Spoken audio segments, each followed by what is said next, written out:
Merci Vincent Roif. Pareil, gardez vos questions de côté puisque nous allons écouter à présent Anne Fauchon pour l'inspecteur des impôts augmentés avant d'ouvrir le débat et les échanges avec la salle. Je lui laisse la parole. Merci beaucoup Guilhem. Au début, il y avait la fraude fiscale. Aussi étrange que cela puisse vous paraître, je n'en ai aucune idée, car je ne dispose d'aucun chiffre, pas plus officieux qu'officiel. Dans cette grande maison qu'est Bercy, l'évaluation de la fraude constitue depuis des temps immémoriaux un vrai tabou. Sans doute parce que les hauts fonctionnaires de ce ministère savent pertinemment qu'évaluer ce qui nous échappe, c'est sans doute aussi, et par définition, une science hasardeuse, mais cette pudeur provenait sans doute aussi du fait qu'évaluer ce qui n'entrait pas dans les caisses, c'était constater l'échec de ceux qui sont chargés de les remplir. C'est avec ce franc-parler percutant que le ministre de l'Action et des Comptes publics Gérald Darmanin s'exprime dans un discours prononcé le 13 septembre 2018 au titre coup de poing « Lutter contre la fraude, la fin des tabous ». Le syndicat Solidaire Finances Publiques arrête le chiffre de 80 à 100 milliards, contesté par le ministre qui relève que, curieusement, cela correspond exactement au déficit. En réalité, c'est Darmanin qui se manifeste. En réalité, il n'y a aucun chiffre certain. Même si plusieurs autres organismes ont entrepris l'exercice, notamment la Cour des comptes, dont un rapport sur le sujet commandé par le Premier ministre Édouard Philippe le 7 mai 2019 est attendu à la fin du mois. Un observatoire de la fraude, annoncé par le ministre Darmanin dans ce même discours, doit être créé, mais se fait attendre. Or, force est de constater que les résultats du contrôle fiscal se sont effrités, au vu des données rassemblées dans le rapport d'activité 2018 de la DGFiP, en date du 27 juin 2019. Quelques chiffres pour illustrer la situation. Le total des droits nets rappelés sur l'année est tombé à 16,15 milliards contre 17,9 en 2017, soit une baisse de 10%. Le taux net de recouvrement en droits et pénalités sur créances du contrôle fiscal sur place recule pour sa part à 65,2% contre 67,22%. Très significatif encore le taux d'abandon contentieux des droits rappelés qui atteint le sommet de 30,87 en très nette progression par rapport à 2017 où c'était 23,12%, soit une chute de 33%. Et peut-être encore plus révélateur, et je m'arrêterai là, sont les totaux des sommes effectivement encaissées, parce qu'il y a une grande différence entre le net rappelé et le définitivement encaissé, qui est également en baisse, même si l'ampleur est moindre que pour les droits nets rappelés, 8,7 milliards d'euros en 2018 contre 9,4 en 2017, soit une baisse de 8%. Alors, face à ce piètre constat, des progrès sont-ils possibles ? Oui, sans hésitation pour le ministre, qui affirme « Nous pouvons faire beaucoup mieux dans nos processus de détection ». Dans le contrôle fiscal, 25% des dossiers se concluent par une absence de redressement ou des redressements de très faible montant. C'est non seulement un gâchis de ressources pour l'administration, mais un dérangement inutile pour des contribuables de bonne foi. Immédiatement après, il annonce la piste privilégiée par ses services. Nos données fiscales et sociales constituent une mine d'or que nous n'exploitons pas encore suffisamment et qui, si nous savons les utiliser à bon escient, doivent nous permettre de ramener ce 25% le plus proche possible de zéro d'ici quelques années. C'est là, vous l'aurez compris, que l'intelligence artificielle intervient. L'administration fiscale s'en est enfin, diraient certains, emparée, même si le phénomène n'en est encore qu'à ses premiers balbutiements. Petit aparté, vous le savez, chers étudiants, c'est souvent un problème pour vous. Il n'existe pas de publication sur le sujet, enfin à ma connaissance, dans les revues fiscales. Les seules sources écrites sont quelques articles de presse, en particulier économiques. J'ai pu rencontrer mi-août à Bercy M. Stéphane Créanche, sous-directeur du service du contrôle fiscal, qui a eu la générosité de me consacrer de son temps. Je lui ai demandé si des documents écrits pouvant être communiqués au public existait, évidemment, je pensais à moi, égoïstement. Sa réponse fut négative. Je n'ai pas insisté. Depuis 2014, donc, l'administration fiscale développe un traitement automatisé de données dénommé, alors le titre n'est pas très sexy, excusez-moi, ciblage de la fraude et valorisation des requêtes, ou CFVR. Fruit d'un financement interministériel de 5 millions d'euros et non 20 millions comme souvent écrit, un super logiciel a été conçu par une cellule de data mining baptisée Mission Requêtes et Valorisation, ou MRV. Ces troupes étaient constituées en septembre de 26 informaticiens, data scientists, fiscalistes bien sûr, et statisticiens. Mais il est prévu que ce chiffre monte rapidement à 30. Si on sait qu'un an auparavant, il n'était que 13, l'augmentation est donc significative de l'importance que la cellule a aux yeux de Bercy. Il convient d'ajouter à ce noyau dur les 700 correspondants dans 8 pôles régionaux. Comment fonctionne ce super logiciel? Il applique des méthodes statistiques sur des informations en provenance de l'administration fiscale et d'autres encore, de bases de données économiques payantes et de données en libre accès. Il avale littéralement les données des fichiers des 5 millions d'entreprises assujetties à la TVA, des 2 millions soumises à l'IS, depuis plus récemment des 37 millions de foyers imposables et des données publiques disponibles. IGN, INPI, registre du commerce, données cadastrales, fichiers des comptes bancaires, le FICOBA, taxes d'habitation, fichier des contrats de capitalisation et d'assurance vie, le FICOVI, et depuis peu, le traitement d'échange automatique des informations, le EAI, etc. Un gros travail est accompli avec Tracfin, les URSSAF et j'en passe. En effet, le fisc a toujours eu à sa disposition des informations non considérables, mais les bases, les contenants fonctionnaient en silo. Les revenus fonciers, les donations, etc. Parfois en plus cantonnés localement. Dorénavant, ceux-ci sont décloisonnés et grâce aux multiples croisements de données, tout contrôleur peut démultiplier la pertinence de ces requêtes. En bref, Bercy pense avoir trouvé ainsi une arme fatale capable de naviguer, fouiller, trier dans une gigabase de données pour en extraire des profils suspects. Très important, le rôle du super logiciel n'est pas d'opérer une vérification en tant que telle. On n'est pas dans l'inspecteur des impôts 2.0, mais bien de l'inspecteur augmenté. C'est-à-dire que son rôle, en fait, est de permettre une meilleure programmation du contrôle fiscal. Jusqu'alors, celle-ci était déconcentrée par département. Maintenant, elle peut se faire sur des bases nationales et en outre pas seulement internes à la DGFiP. Il s'agit de faire monter les bases de la MRV au détriment des bases départementales. Le super logiciel accroît aussi la technicité fiscale. Les algorithmes analysent les caractéristiques de l'ensemble des entreprises contrôlées et cherchent les incohérences pour modéliser des indicateurs de fraude et donc identifier automatiquement des cas suspects. Des profils peuvent ainsi être établis par impôt. Par exemple, imaginez des entreprises qui ont versé plus de 100 000 € en salaire mais qui n'ont pas déposé de déclaration de résultat. Vous sentez qu'il y a quelque chose qui cloche. Ou encore des contribuables, personnes physiques déclarant des revenus fonciers considérables, mais curieusement, sans avoir déposé de déclaration IFI.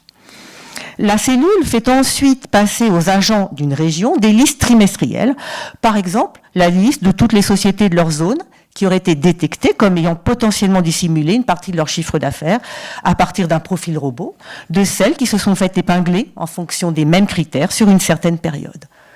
On devrait ainsi arriver à une cotation des contribuables, plus précisément une cotation des fraudeurs, mais aussi une cotation des simples erreurs. Car un des rôles de la MRV est de faire le distinguo entre la fraude et l'erreur dans le sillage de la loi pour un État au service de confiance, dit loi ESSOC, du 10 août 2018, dont l'objectif est de passer d'une logique de contrôle a priori, à une approche basée davantage donc sur la confiance et sur la prévention de l'erreur. Concrètement, il s'agit notamment de permettre ainsi aux dirigeants de régler les problèmes fiscaux rencontrés par leur société le plus en amont possible, sans passer par l'étape d'un contrôle. Je vous signale à cet égard que la CFVR ne sert pas qu'à la programmation de contrôles fiscaux, mais propose d'autres services, comme la détection d'entreprises en difficulté financière. Il y a une excellente vidéo qui existe sur YouTube. Le lien sera dans les actes publiés. Les premiers résultats seraient déjà là. En 2018, sur les 24 000 propositions émanant de la MRV, 14 000 ont occasionné des contrôles sur pièces qui auraient rapporté 100 millions d'euros. 6 009 ont déclenché des contrôles externes générant 235 millions d'euros de redressement. La traque contre la fraude fiscale semble d'ailleurs rapporter davantage en 2019. L'État aurait récupéré 5,6 milliards d'euros de recouvrement d'impôts sur les 9 premiers mois de l'année. À titre de comparaison, sur la même période l'an dernier, le chiffre était uniquement de 4 milliards d'euros. La hausse est considérable puisqu'elle est de 40%. Le gouvernement aurait notamment récupéré 640 millions d'euros grâce à la seule intelligence artificielle. Au demeurant, les capacités de ce logiciel devraient être décuplées, notamment parce qu'il va être abreuvé par des données en provenance de l'étranger grâce à la mise en œuvre de l'échange automatique d'informations sur les comptes financiers que je vous citais tout à l'heure, dans lesquels sont engagés plus de 100 États, dont ceux de l'Union européenne. Également du fait de la récente obligation imposée aux entreprises réalisant un chiffre d'affaires supérieur à 750 millions d'euros de transmettre à l'administration fiscale un reporting pays par pays de leurs activités, effectifs, bénéfices et impôts acquittés, dont les données viennent tout juste d'être digérées par l'ogre. L'objectif ambitieux de Bercy est de déclencher 50% des contrôles à partir des propositions issues du superlogiciel d'ici à 2022, contre 15% aujourd'hui, avec l'espoir de réduire de 25% les contrôles sans redressement. Mais cet ogre pourrait même se transformer en véritable Big Brother lorsque sera relevé son prochain défi, l'espionnage automatisé des réseaux sociaux. Alors, ponctuellement, le fisc y puise déjà des informations précieuses. Des contrôleurs consultent les comptes Facebook, Instagram ou Twitter, à l'affût d'informations sur le train de vie ou la domiciliation réelle de potentiels tricheurs. Certains dressements d'entreprises sont notifiés, par exemple, sur la base de CV de dirigeants, sur LinkedIn, habitant Paris, quand les sociétés prétendent ne pas avoir d'établissement stable sur le territoire. Des centaines de piscines de particuliers, non déclarées pour la taxe foncière, sont repérées grâce aux vues aériennes de Google Maps. Je n'ose imaginer ce qui se passerait si nos inspecteurs avaient la lunette HoloLens dont nous parlait Thomas Grégory ce matin. En revanche, une réponse ministérielle maçon vient de retoquer, elle est toute récente, la prise d'image au moyen d'un drone survolant une propriété privée. Elle constitue une ingérence dans la vie privée, de sorte que le constat d'une infraction par ce procédé est illicite, dès lors que la zone contrôlée est inaccessible au regard. Le fisc ne peut donc pas en faire usage pour constater d'éventuelles non-déclarations de création pour le calcul de l'assiette des impôts locaux. On peut comprendre, dans ce dernier cas, l'action est intrusive. L'administration fiscale prend une initiative d'envoyer un drone. Dans les autres, elle est en quelque sorte passive puisqu'elle se résume à collecter des données par hypothèse publique. Mais ce dont il s'agit maintenant vise une autre échelle. Il s'agit d'industrialiser le processus. Mercredi de la semaine dernière a été adopté l'article 57 du projet de loi de finances pour 2020 qui va permettre à l'administration fiscale d'utiliser des algorithmes pour aspirer en masse les données se trouvant sur les réseaux sociaux, Dailymotion, Facebook, Instagram, LinkedIn, Twitter, YouTube et autres plateformes digitales, Amazon, Airbnb, Blablacar, Booking, eBay, Google+, Le Bon Coin, Les Furets, Liligo, TripAdvisor, Uber, etc. Et ce, afin de faire remonter d'éventuels indices de fraude à l'impôt. Ce que ceci veut dire, c'est que l'État s'autorise à créer une surveillance préalable et générale des citoyens. Le processus d'enquête n'est plus d'identifier, dans un premier temps, un suspect, puis de chercher les preuves de sa fraude, éventuellement, dans les réseaux sociaux, mais se transforme en une surveillance de tout le monde, en fouillant dans la vie privée, qui permet de remonter les suspects, si je puis me permettre, comme le pêcheur remonte son filet de poisson. Il s'agit d'une inversion complète de la logique du contrôle, qui n'est plus a posteriori et individuelle, mais devient a priori et généralisée. Plus précisément, le texte vise à autoriser que, à titre expérimental et pour une durée de 3 ans, l'administration fiscale et l'administration des douanes et des droits indirects pourraient collecter et exploiter, au moyen de traitements informatisés et automatisés, alors n'utilisant tout de même aucun système de reconnaissance faciale, les contenus librement accessibles publiés sur Internet par les utilisateurs de plateformes en ligne, afin de détecter les comportements frauduleux. Ces traitements ne seraient pas limités à la levée de soupçons d'infraction ou la recherche de preuves. Leur objectif est bien également, j'insiste, de cibler des actions ultérieures de contrôle. Autrement dit, de rechercher des traces d'infraction. Le fisc pourrait ainsi mieux détecter les comportements frauduleux sans créer d'obligations déclaratives nouvelles pour les contribuables et les opérateurs économiques. Ça, c'est un peu l'argument de vente. Sont visées les plateformes de mise en relation de plusieurs parties en vue de la vente d'un bien, de la fourniture d'un service ou de l'échange ou du partage d'un contenu, d'un bien ou d'un service, conformément à l'article L111.7 du Code de la consommation. Les comportements frauduleux recherchés sont lesquels ? Activité occulte, bien sûr, commerce de marchandises prohibées, inadéquation entre les éléments déclarés et le train de vie. Les données publiques recueillies seraient détruites dans un délai de 30 jours, à compter de leur collecte si elles ne sont pas de nature à concourir à l'identification de manquements graves, ou dans un délai d'1 an si elles sont de nature à concourir à la constatation de telles infractions. Si elles étaient utilisées dans le cadre d'une procédure pénale, fiscale ou douanière, ces données pourraient être alors conservées jusqu'au terme de la procédure. Les traitements informatiques seraient réalisés par des agents spécialement habilités à cet effet. Alors, la CNIL, la Commission nationale de l'informatique et des libertés, a été saisie en urgence d'une demande d'avis. Et elle a formulé plusieurs réserves.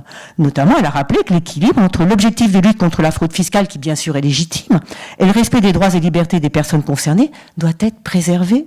Elle considère notamment, au regard de l'ampleur du dispositif projeté, tant au niveau du nombre de personnes concernées que du volume de données collectées, qu'une atteinte particulièrement importante au respect de la vie privée et à la protection des données à caractère personnel est susceptible d'être caractérisée. Au fond, ce qu'elle rappelle, c'est qu'en vertu du droit des données personnelles, le caractère librement accessible des informations publiées sur le web n'octroie pas à l'État le droit de s'en servir comme bon lui semble. Ainsi, il lui apparaît indispensable de préciser les contours du dispositif envisagé, tel le caractère librement accessible des contenus visés, la nature des traitements envisagés ou celle des données pouvant être collectées, et de renforcer les garanties existantes. Et puis de leur côté, certains parlementaires, je crois même qu'on peut parler d'un véritable tollé, dénoncent l'atteinte à la liberté d'expression et à la liberté d'opinion.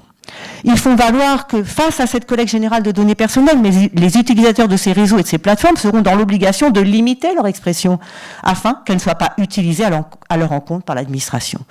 Quant aux garanties prévues, telles l'interdiction de l'utilisation de la reconnaissance faciale que je vous citais, lorsque des photos seront collectées, elles ne seraient pas suffisantes et les conséquences de l'utilisation d'algorithmes auto-apprenants, on vous a expliqué tout à l'heure de quoi il s'agissait, pour collecter ces données, n'auraient pas été correctement anticipées. En effet, ce type de mécanisme imposerait de collecter de nombreuses données pour déterminer ce qui est un comportement normal aux yeux de l'administration fiscale, afin de pouvoir détecter le comportement suspect, et il conduirait donc tout simplement à l'aspiration de données inutile d'internautes qui n'ont rien à se reprocher. Aussi, afin de plus sérieusement cadrer l'expérimentation dans le respect de la vie privée, d'autres conseillent de prévoir que l'expérimentation fasse l'objet d'une évaluation annuelle dont les résultats sont transmis au Parlement, à la CNIL, ainsi qu'au premier président de la Cour de cassation. Une évaluation finale serait instituée au plus tard 6 mois avant le terme de l'expérimentation. Même le rapporteur du texte, ce qui est une première quasiment, M. Philippe Latombe, s'oppose fermement à cette expérimentation. Cette forte réticence au sein même de la majorité des parlementaires explique que plusieurs amendements restrictifs ont été adoptés ces derniers jours. C'est ainsi que seuls les contenus manifestement rendus publics par les utilisateurs de certaines plateformes en ligne pourront être collectés. On retrouve ici tout simplement les termes de l'article 9 du règlement RGPD du 27 avril 2016. Par ailleurs, la sous-traitance dans la mise en œuvre de l'expérimentation est interdite, ce qui permet de s'assurer que seuls les agents publics spécialement habilités y auront accès et que ces données ne seront pas violées. Également, la période de conservation des données sensibles et manifestement sans lien avec les infractions recherchées est ramenée de 30 à 5 jours. Elles devront être détruites ensuite. Enfin, le dispositif est recentré sur les cas les plus graves relatifs à l'économie souterraine et de soustraction volontaire à l'impôt français. À supposer qu'il soit voté, car vous l'aurez compris, les jeux ne sont pas faits. Le dispositif pourrait être retoqué par le Conseil constitutionnel, qui vient justement sur un sujet équivalent traitant de fraude sociale, dans sa réponse du 14 juin à une QPC, de sanctuariser le respect de la vie privée, en censurant partiellement les dispositions de l'article L114-20 du Code de la sécurité sociale, en ce qu'elles permettent aux organismes de sécurité sociale de se faire communiquer les données de connexion d'un bénéficiaire de prestations sociales contrôlées. Pour les sages, compte tenu de leur nature et des traitements dont elles peuvent faire l'objet, les données de connexion fournissent sur les personnes en cause des informations nombreuses et précises, particulièrement attentatoires à leur vie privée. Par ailleurs, elles ne présentent pas de lien direct avec l'évaluation de la situation de l'intéressé au regard du droit à prestation ou de l'obligation de cotisation. Dans ces conditions, le législateur n'a pas entouré la procédure privée par les dispositions contestées de garanties propres à assurer une conciliation équilibrée entre le droit au respect de la vie privée et la lutte contre la fraude en matière de protection sociale. Qu'en conclure à ce jour ? Je laisse de côté les perspectives ouvertes par l'article 57 du projet de loi. Il est plus prudent d'attendre son vote définitif et surtout son passage devant les sages. Ce qui reste acquis, c'est que l'intelligence artificielle est désormais entrée de manière définitive au service de l'administration fiscale. Bien sûr, le contribuable doit être protégé de toute dérive. Mais sur le principe, rien que de plus logique, le fisc, comme tout un chacun, si j'ose m'exprimer ainsi, s'est toujours saisi des techniques. Les plus anciens parmi vous ont peut-être vu ce film au nom évocateur, Signe extérieur de richesse, comédie romantique de Jacques Monnet, sortie en 1983, dans lequel Claude Brasseur un vétérinaire mondain et très dépensier, se fait contrôler par Josiane Balasco. Bien sûr, il conteste entretenir un train de vie sans rapport aucun avec les revenus qu'il déclare. Pour le confondre, celle-ci, notamment, parce que bien sûr elle a d'autres arguments, lui brandit sous le nez une photo d'un magazine qu'on n'appelait pas encore People, le montrant en train de déjeuner dans un très grand restaurant et sortant une loupe, la plaque contre l'image pour mettre en valeur le contenu de son assiette, quelques grains de caviar. En 2019, cette même scène pourrait parfaitement être tournée, mais montrant la capture d'écran d'un selfie posté par exemple sur un réseau social. Je vous remercie.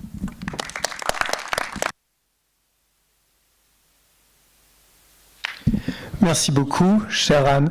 Nous avons, avant la dernière pause qui précédera les propos conclusifs, à ne pas manquer bien sûr, du professeur Guével, nous avons le temps pour quelques questions de la salle sur nos 3 dernières interventions sur le thème du juriste et de l'intelligence artificielle.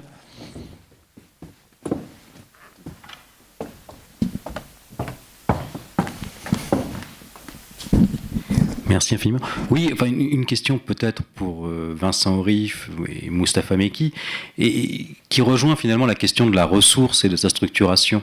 Et il y a quand même un phénomène qui n'a pas été souligné parmi tous les biais qui concernent ceux de l'intelligence artificielle dans un usage prédictif, c'est l'aspect boulimique de l'objet.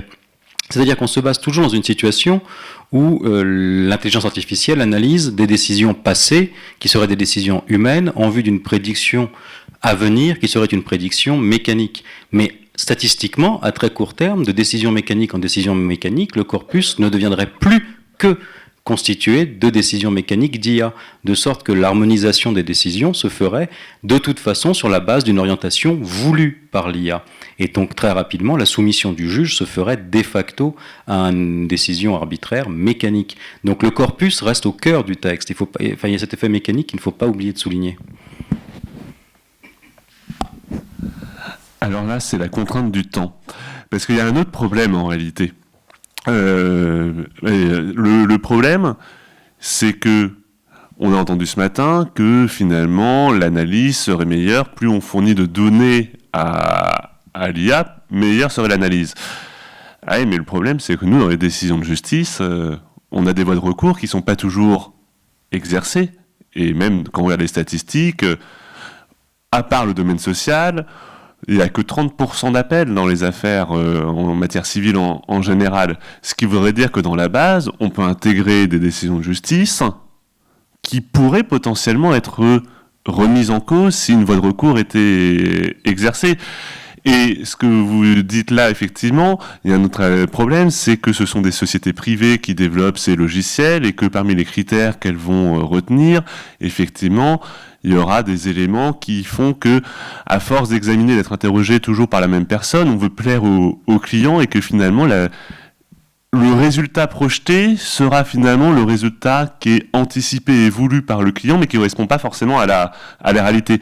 Alors c'est pour ça qu'une des recommandations de la CPEJ dans sa charte éthique, c'est que finalement, il faudrait quand même faire une sélection des données pertinentes par une équipe pluridisciplinaire pour s'assurer que justement l'outil fonctionne bien. Et l'autre problème qu'il y a, c'est que ce que j'ai dit, c'est que ça fonctionne que par corrélation. Et alors que normalement, quand on regarde un peu la littérature en matière de recherche des sciences dures, ils expliquent bien que la corrélation statistique n'est qu'une première étape, qu'il faut ensuite développer une équation qui permet ensuite d'analyser ces éléments afin de faire ces éléments-là. Pour l'instant, ils n'ont pas l'air de faire ça dans les outils de justice prédictive, ce qui biaise encore un peu plus le résultat. Moi, je n'ai rien à ajouter. C'était une observation, donc tu as tout dit. J'ai juste une remarque à faire pour Anne Fauchon. Je remarque que pour un projet mort-né s'appelait La Tombe, c'était vraiment super. Y a-t-il d'autres remarques, questions ?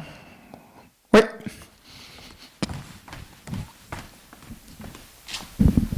Alors bonjour. Avant de poser ma question, je tiens à remercier l'ensemble de nos professeurs qui ne cessent de nous édifier par le biais de leur intervention. Alors depuis ce matin, un seul mot revient en boucle, l'encadrement, notamment encadrer l'IA. Mais quand on voit aujourd'hui que les juristes, qu'ils soient professeurs, étudiants, juristes, ne cessent d'utiliser l'IA, on dépend de l'IA. Alors cela m'amène à vous poser la question de savoir, est-ce que ce n'est pas plutôt l'IA qui encadre les juristes qui les dominent? Merci.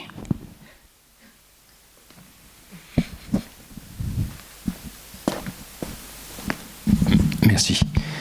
Non.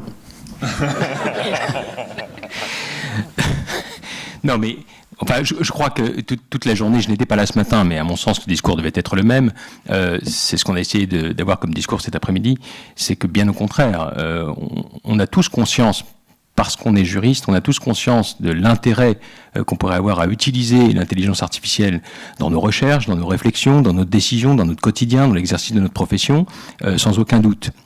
On a bien conscience également, de manière un peu fictive et avec un discours un peu fantasmagorique, de ce que pourrait donner demain l'IA si finalement l'intelligence artificielle forte prenait le dessus. Et on a suffisamment d'expérience cinématographique ou autre pour comprendre jusqu'où on pourrait aller dans une domination de l'intelligence humaine par l'intelligence artificielle. Mais on en est encore très loin. Il n'y a pas d'intelligence artificielle forte. Et justement, l'idée pour ce qui est du droit, c'est que le mode de raisonnement qui a été évoqué, le syllogisme formel, est un mode de raisonnement qui, même aujourd'hui, n'est pas utilisé par les magistrats, si ce n'est pour légitimer leurs décisions. C'est-à-dire qu'ils ont d'abord une prise de décision au regard des éléments, au regard des intérêts en présence. Ils essaient de voir quelle serait la solution la plus juste. Et ils recherchent ensuite, dans le dispositif des règles de droit, eh bien, quel article ou quelle décision permettrait de fonder juridiquement la solution qu'ils ont prise. Donc d'une manière générale, rendre la justice reste une activité humaine.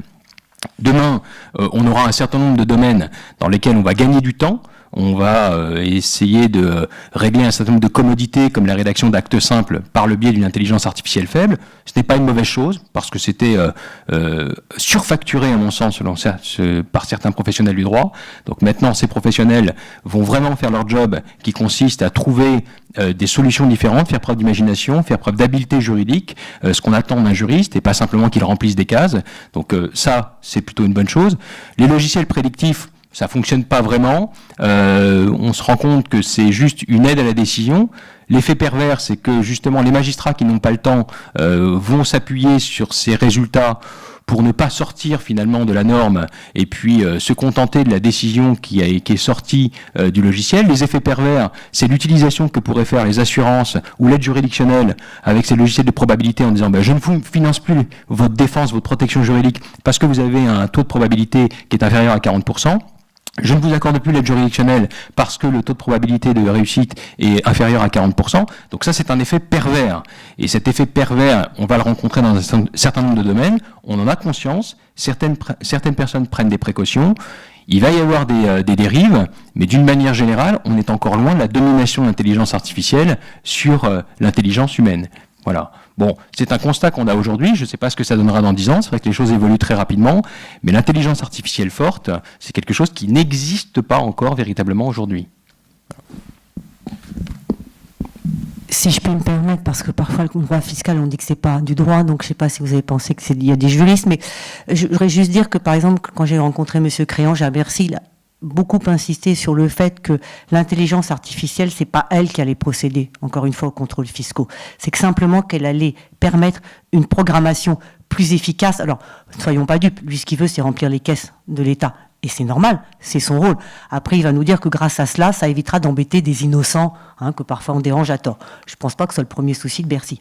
Mais il n'est pas du tout question que l'intelligence artificielle, par exemple, prenne la place des contrôleurs fiscaux. Ce qui est certain, c'est que on aura moins besoin de contrôleurs fiscaux en nombre, puisque la machine fera gagner du temps et de l'énergie. Mais il y aura toujours de l'humain au cœur. Non, mais moi je suis totalement d'accord avec Moustapha Mekki sur ça. J'ai pas grand-chose à rajouter. Mais non, mais sur ces raisonnements-là, sur ces questions-là, par rapport aux juges et aux recherches effectuées, effectivement, sur la question du droit d'accès aux juges que je n'ai pas traité, il y a deux problématiques. Donc il y a celle effectivement du financement de l'action à justice, et il y a aussi celle de dire ah bah tiens, si je devine la solution du litige, bah peut-être que ça va m'inciter à faire une solution amiable. Encore qu'en France, ça fait à peu près 30 ans qu'on pousse à la recherche de solutions amiables, qu'on a tous les textes qui vont dans ce sens-là, mais qu'on a aussi parfois un effet psychologique qui fait qu'on veut quand même aller au contentieux, ce que l'outil ne peut pas mesurer. Et ce serait problématique si ce recours à l'outil de justice prédictive était justement obligatoire pour inciter encore plus les parties à chercher une solution amiable. Donc, il faut voir. Et après, il y a un autre problème. Justement, si on raisonne en termes de système juridique, et ça fait le lien avec l'intervention économique ce matin, parce que là, qui élabore ça? Ce sont des sociétés privées, ce sont des start-up françaises. Mais puisqu'on est dans le cadre d'une économie de marché, on peut très bien envisager que les grosses sociétés chinoises ou américaines rachètent les start-up françaises et fassent d'autres choses qui font que finalement, indirectement, le système juridique français serait sous influence étrangère, ce qui poserait encore d'autres problématiques. Bonjour. Voilà, je souhaitais faire 2 observations. La première porte sur la procédure fiscale. En vous remerciant pour ce brillant exposé, je suis ici. Voilà. Et je me disais qu'on pouvait peut-être rapprocher votre intervention de ce que le législateur prévoit à l'heure actuelle en matière de rémunération des aviseurs fiscaux. On revient peut-être aux thématiques de ce matin, éthique, moralité. Est-ce que l'administration fiscale ne devrait pas se doter de principes déontologiques, parce que c'est quand même, ça interroge quand même, de rémunérer des aviseurs fiscaux, de recourir sans cadre éthique, dirais-je, et puis juridique, s'agissant de l'utilisation de l'intelligence artificielle. Voilà, ça c'est ma première observation. Je vous laisse peut-être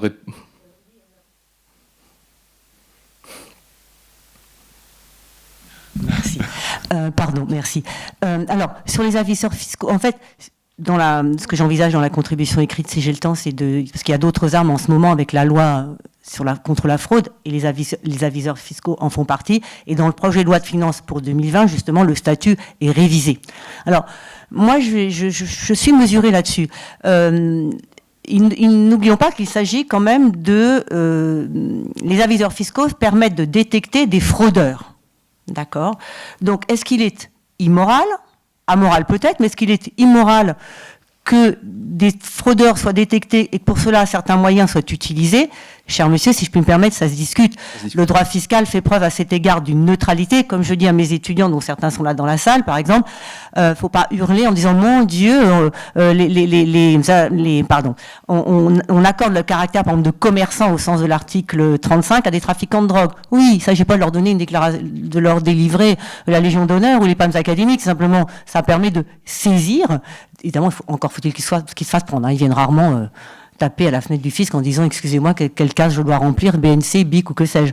Mais ce que je veux dire, c'est que voilà, il s'agit tout simplement de prélever un impôt qui devrait être prélevé. Alors, ceci dit, le statut des aviseurs fiscaux, par rapport à l'intelligence artificielle, j'avoue que là, en revanche, je vois pas tellement le rapprochement, puisque je vois pas non, c'était sur les mêmes problèmes d'éthique, voilà. Ouais, de moraliser, enfin, voilà.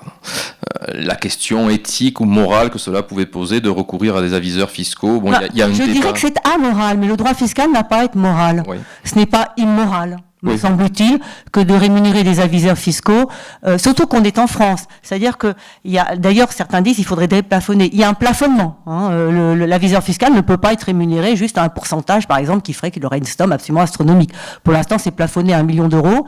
Quand on voit, là jusqu'ici, il y a eu 2 affaires, c'est en un an, qui ont permis de rapporter 90 millions. Alors, je connais pas le rapport entre les deux, mais 1 million, si chacun a rapporté 45, vous voyez ce que je veux dire, c'est pas non plus, aberrant comme ratio. D'accord, je vous remercie. Mais je vous en prie. Quant à ma deuxième observation, voilà, je travaille sur les véhicules à délégation de conduite et dernièrement, un texte a prévu que il serait légiféré par ordonnance sur la réglementation qui s'appliquerait aux véhicules à délégation de conduite. Voilà, est-ce qu'on peut se satisfaire du fait qu'il soit légiféré par ordonnance sur un thème qui nous concerne tous, où les libertés individuelles sont en jeu. Voilà, j'aurais voulu connaître le sentiment d'un d'entre vous, de chacun d'entre vous. Je vous remercie d'avance. Moi, j'adore légiférer par ordonnance. Moi, je trouve que c'est toujours mieux que passer par le Parlement. Mais bon, ça, ce n'est que mon avis. Non, plus sérieusement, c'est une très... Je vais me rapprocher de vous, en fait. Mais c'est...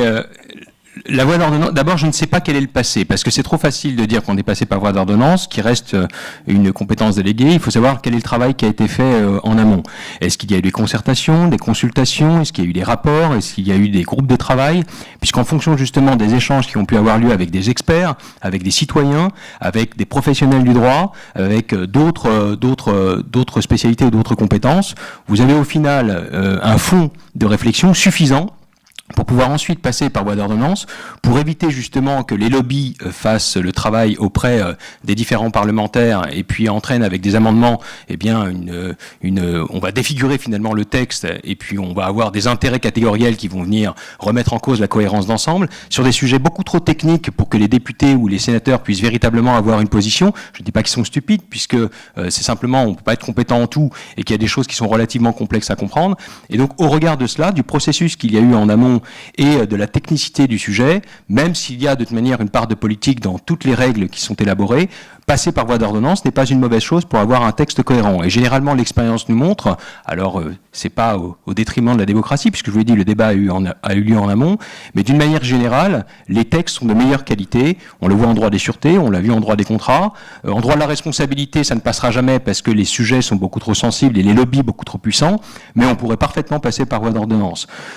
Maintenant, je ne sais pas, comme je vous l'ai dit, quel est ce qu'il y a eu en amont comme discussion, mais si la discussion a déjà eu lieu, la concertation et les consultations ont été nombreuses, normalement, passer par voie d'ordonnance ne souffre pas d'un déficit de démocratie. En tout cas, moi, je sais qu'en droit des contrats, par exemple, pour prendre l'exemple le plus récent, eh bien, on a un texte qui est tout à fait cohérent et grâce à justement l'absence de débat parlementaire. Mais sur le sujet, peut-être que d'autres personnes sont plus au courant que moi. Je ne sais pas. Anne ? C'est pour ça qu'on se complète bien, parce qu'on est co-directeur du master, donc généralement je renvoie la balle. Certainement pas mieux informé, mais peut-être je ne partage pas tout à fait ton point de vue sur le fait de passer par les voies d'ordonnance. Si jamais la publiciste que je suis te dira que je ne peux pas être à l'aise sur le fait qu'on tronque une partie du débat parlementaire. C'est à mon sens une mauvaise chose.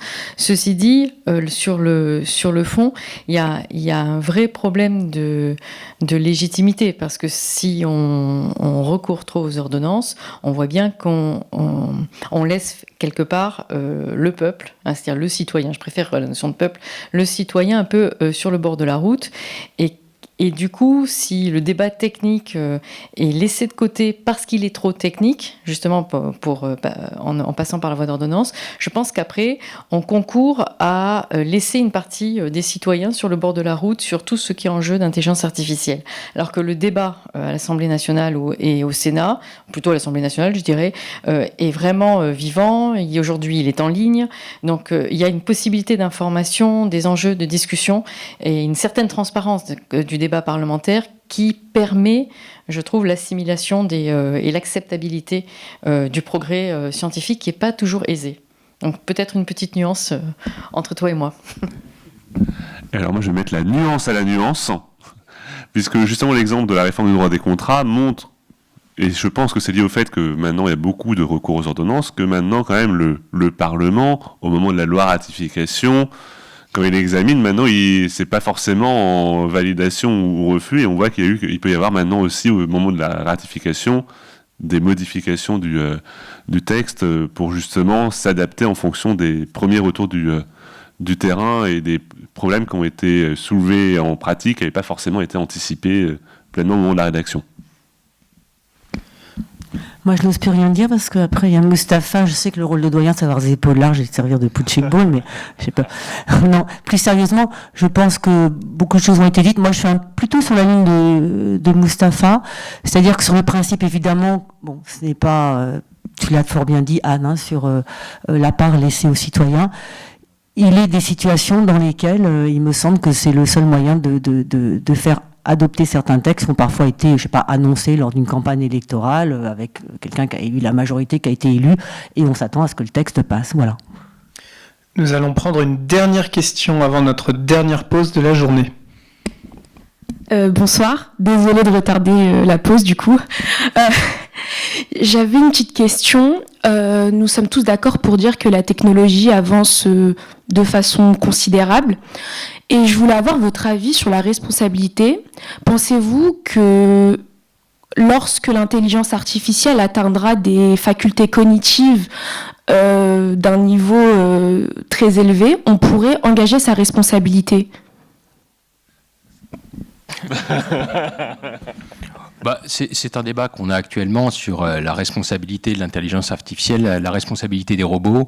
Est-ce qu'il faut, il y a plusieurs possibilités, hein, est-ce qu'il faut reconnaître l'existence d'une personne et en tant que telle, donc admettre une responsabilité d'une personne autonome qui est capable justement de prendre des décisions et donc de répondre de ses actes, ce qui supposerait de réfléchir tout de même parce qu'une personne ça ne suffit pas, il lui faut un patrimoine.